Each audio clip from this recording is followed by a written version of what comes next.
Salut à tous, Albert Pike, je vous en ai déjà parlé, 1809-1891, 33e degré du grand commandeur du rite écossais, donc franc-maçon et sioniste, et il a informé le monde dans une lettre sur 3 guerres mondiales, 2 se sont déjà déroulées, la 3e, voici l'extrait.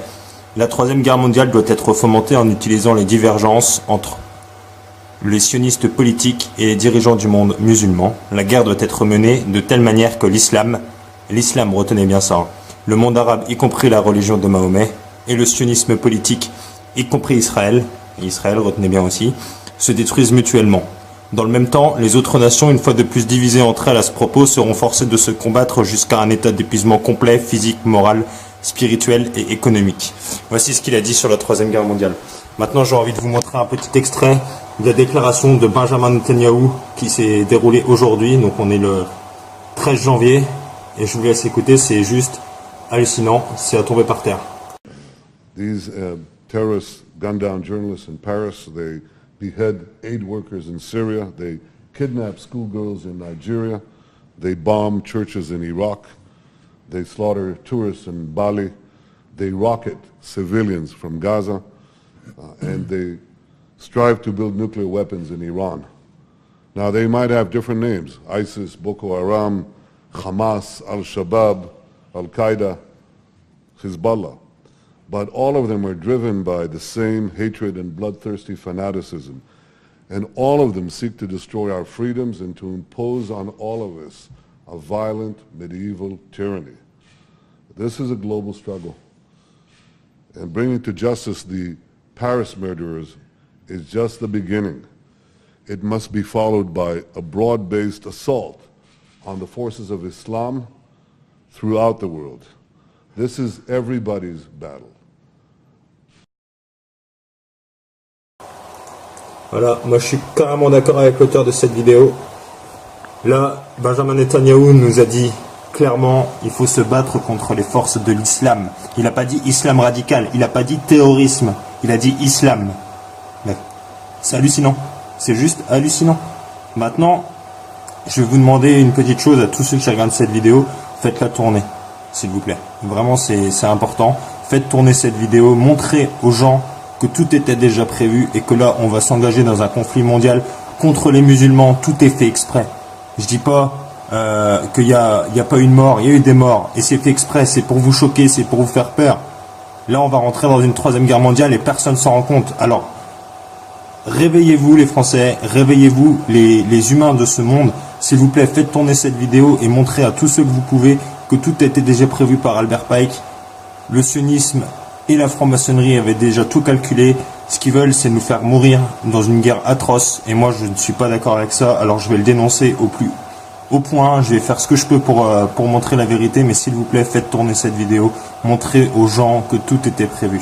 Voilà, je vous remercie. Salut à tous. Ce n'est pas la bataille d'Israël, c'est votre bataille, c'est la bataille de la France. Parce que c'est la même bataille. S'ils réussissent ici, et si Israël est critiqué, et pas les terroristes, eh bien, si nous ne sommes pas solidaires, eh bien, cette peste du terrorisme viendra chez vous. C'est une question de temps, elle viendra en France. Vous le pensez? Vous pensez que ce conflit viendra en France? Mais c'est déjà le cas. Ça bouge parce que s'il est perçu que ça marche, s'ils peuvent viser des sociétés et faire en sorte que ces sociétés soient critiquées, ils savent que l'argumentation morale d'Israël sera défaite et cela les encouragera. Et c'est déjà en Afrique du Nord. La portée des roquettes ne fait qu'augmenter. Vous serez visés, vous en France. Vous serez visés, vous en France. Vous serez visés, vous en France. On parle beaucoup depuis quelques jours, Nathalie, d'unité nationale, mais attention, toute la France n'était pas dans la rue hier. Non, Élise, il ne faut pas faire preuve d'angélisme. C'est justement ceux qui ne sont pas Charlie qu'il faut repérer. Ceux qui, dans certains établissements scolaires, ont refusé la minute de silence, ceux qui balancent sur les réseaux sociaux et ceux qui ne voient pas en quoi ce combat est leur. Eh bien, ce sont eux que nous devons repérer, traiter, intégrer ou réintégrer dans la communauté nationale. Et là, l'école et les politiques ont une lourde responsabilité. Qu'est-ce qui est fait avec ces jeunes qui n'ont pas voulu faire la minute de silence? Je souhaite qu'on convoque toutes les familles pour demander qu'est-ce qui s'est passé. Est-ce que ce jeune répète ce qui se dit dans sa famille? La sanction doit être immédiate. Et je sais qu'aujourd'hui, il y a des élèves qui travaillent sur la Shoah, dans la préparation précisément du concours de la résistance. Les thèses complotistes prennent leur diffusion par Internet et les réseaux sociaux. Or, nous devons nous souvenir que c'est d'abord par le verbe que s'est préparée l'extermination. Donc nous devons agir au niveau européen et même international pour qu'un cadre juridique puisse être défini et que les plateformes Internet qui gèrent les réseaux sociaux soient mises devant leurs responsabilités, que des sanctions soient prononcées en cas de manquement. L'Union des anciens déportés, l'Union des étudiants juifs de France lance aujourd'hui même un appel contre le négationnisme sur Internet. Il s'adresse aux grands opérateurs. Nous les connaissons. Ils ne peuvent plus fermer les yeux ou alors ils seront considérés comme complices de ce qui se diffuse. La France soutiendra cet appel. Et cet après-midi, je serai à Auschwitz et je demanderai aux représentants des gouvernements qui sont présents de s'y joindre également. À partir de ces principes, sécurité, transmission, régulation du numérique, je souhaite que le gouvernement présente d'ici la fin du mois de février un plan global de lutte contre le racisme et l'antisémitisme.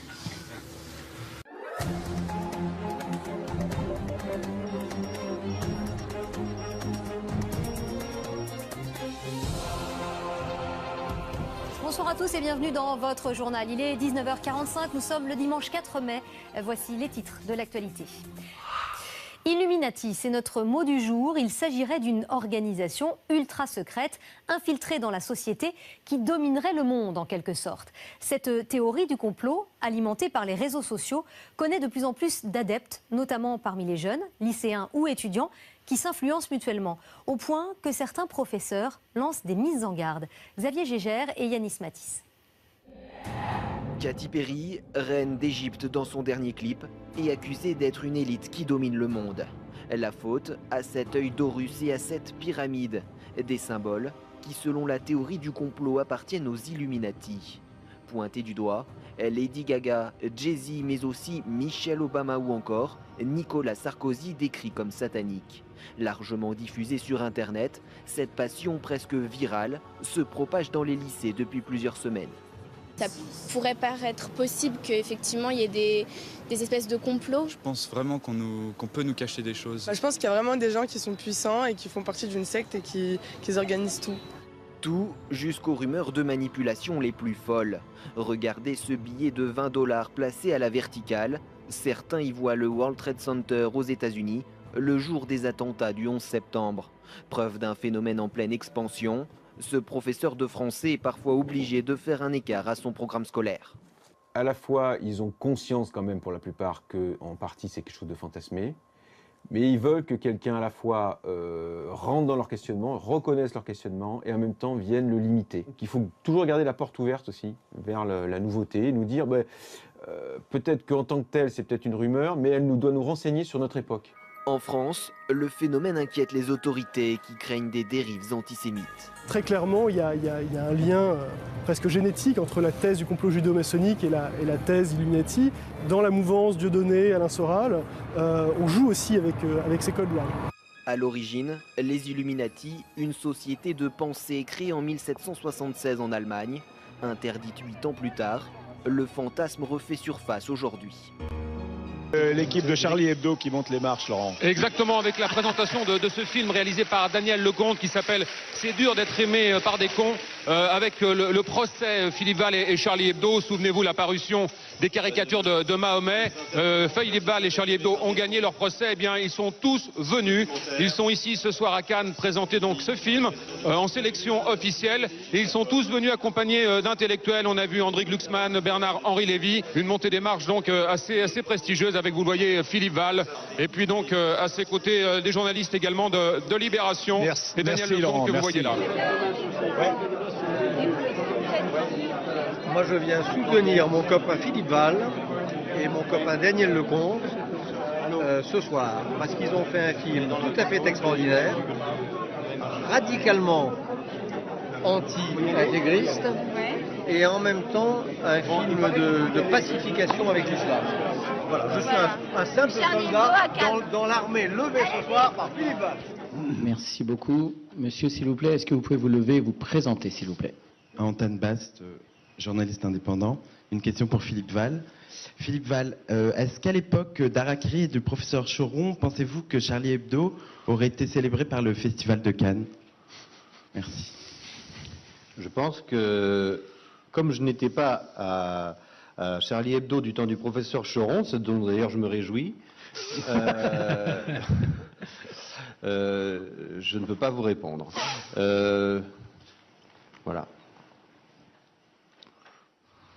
Philippe Val, vous dirigez, donc vous êtes rédacteur en chef de Charlie Hebdo. On a vu là aussi que, en fait, on est proche à chaque fois de ce qu'on appelle les théories révisionnistes ou même négationnistes. C'est-à-dire, on prend des éléments dans la réalité, des éléments dans tous les cas qu'on a repérés quelque part. Dans la réalité ou sur Internet. Ou sur Internet. Parce que des gens confondent parfois. Voilà. Et puis on dit à partir de là, puisque ça c'est faux, d'une certaine manière, c'est bien ça. Cet élément-là n'est pas démontré en tout cas. Donc on nous a menti là-dessus, on nous a menti sur tout. C'est le domino, oui. Alors, oui. Il suffit d'un élément, qu'on met en avant. Mais moi, ce que je pense important, c'est que cette façon de mentir, le négationnisme, c'est la propagation d'un mensonge. Il vise à quoi? Il vise à actualiser, dans le cas des négationnistes de la Seconde Guerre mondiale, des camps de concentration, il vise à actualiser et à rendre acceptables aujourd'hui les idées nazies. C'est le but que ça a. Le négationnisme. En niant les crimes, on veut en même temps les rendre charmants et reproductibles. Il faut voir dans la théorie du complot telle qu'elle se développe là dans les films, tels que Thierry Messant, tous ces gens-là développent cette théorie, elle a un but aussi, cette théorie. En disant ce n'est pas Al-Qaïda, ils essayent d'aider Al-Qaïda. Ce sont les vrais propagateurs des idées d'Al-Qaïda. Et ils donnent des arguments aux sergents recruteurs de Al-Qaïda. Ce sont les propagandismes du terrorisme qui fait tant de victimes parmi les populations civiles, comme on a vu à Madrid. Ce sont des purs criminels. Ce sont évidemment des paranoïaques, c'est tout ce qu'on veut, mais enfin, en attendant, ce sont des criminels. Parce que leurs idées ne sont pas neutres, elles ont un but. Mais vous avez connu Thierry Messant, d'une certaine manière, pardonnez-moi de vous le rappeler, mais d'une certaine manière, Thierry Messant était dans le réseau Voltaire, donc un groupe écologiste, proche, etc. Voilà. Donc il y a dans ces milieux-là, je veux dire, dans votre camp, il y a un certain nombre de gens qui reproduisent ces délires. Comment vous expliquez ça? Comment, à votre avis, ils se sont détachés comme ça de la réalité pour aller vers ces délires? Il doit y avoir beaucoup de raisons personnelles que j'ignore. On ne peut pas faire la psychanalyse d'une personne qu'on ne connaît pas intimement. Mais je ne parle pas de Messant, là, mais du phénomène plus général. On l'a vu dans l'extrême gauche, par exemple. Vous disiez tout à l'heure, il y a eu d'abord la haine de l'Amérique. Mais la haine de l'Amérique, la rhétorique de la haine de l'Amérique, qui n'a rien à voir avec la critique de la politique américaine. C'est la rhétorique de la haine de l'Amérique, c'est la rhétorique de la haine contre un pays qui s'est constitué sur une immigration. C'est un pays qui est cosmopolite. Et ça rejoint directement très vite la haine du juif qui symbolise cet homme sans terre, cet homme de diaspora qui symbolise depuis le Moyen-Âge le cosmopolitisme. Alors sur le comparatif, justement, vous disiez sur le vieux fond d'antisémitisme qu'il y a évidemment dans les théories du complot, parce qu'il y a toujours l'anti-américanisme et puis il y a l'antisémitisme. C'est toujours cette idée dans le complot que derrière la politique américaine, il y a toujours Israël, ou bien que en fait c'est Sharon qui tire les ficelles de la marionnette Bush, quoi. En gros, il y a toujours aussi cette idée qu'il y a une sorte de complot comme ça, où finalement, dans le fond, à des années et des années de distance, c'est le juif qui toujours retrouve la place centrale. C'est l'art sucé du complot juif mondial pour le contrôle du monde qui... Qu'en est-il de cette histoire globale Charlie Hebdo? C'est à mon avis une opération de communication sioniste, néo-sioniste, qui dans le cadre du conflit de civilisation, de la diabolisation des musulmans, et qui prépare, je le dis, la guerre civile intercommunautaire en France pour dévier la crise économique et les responsabilités Wall Street vers les pauvres musulmans qui n'y sont pour rien.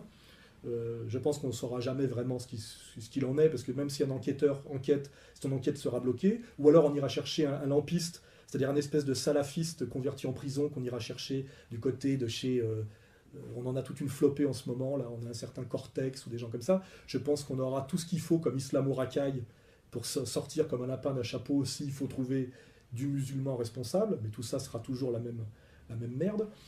Et pour sortir de la tartufferie, si ça pouvait faire en sorte que le Charlie Hebdo disparaisse, j'en serais très content, parce que ce journal de merde néoconservateur qui a trahi tous les idéaux de gauche qui sont censés porter tous leurs idéaux...